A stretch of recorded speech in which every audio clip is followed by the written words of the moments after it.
राम मंदिर ओडिशार अयोध्या भाव में परिचित, जहाँकि नयागढ़ जिलार भापुर ब्लॉकर फतेगड़ ग्रामर एक पहाड़ में अवस्थित। यह मंदिर नयागढ़ सहर प्राय 40 किलोमीटर और भुवनेश्वर 65 किलोमीटर दूर में अवस्थित। मंदिर में प्रधान देवता भाव राम, लक्ष्मण और माता सीता को पूजा कराए।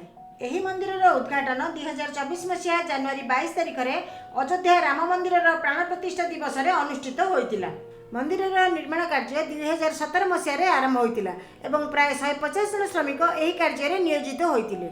राम मंदिर निर्माण में भापुर, फतेगड़ और श्रीराम सेवा परिषदर ग्रामवासी दान में 10 कोटी टंकारु अधिक अर्थ व्यय होइछि। मुख्य मंदिर उच्चता प्राय 65 फुट। यह समुद्र पतन ठारू 1632 फुट उच्चतार अवस्थित। यही राम मंदिर स्थापत्य गंजाम माँ तारातारिणी मंदिर सहित सामान, जहाँ केवल बाउलमाला पथर निर्मित। राम, लक्ष्मण और सीता व्यतीत यही मंदिर परिसर में गिरी गोवर्धन, सूर्यनारायण, गणेश, चंद्रशेखर और हनुमान को पूजा कराए। राज्य और राज्य बाहर हजार हजार भक्त यही मंदिर को दर्शन करने को आसती।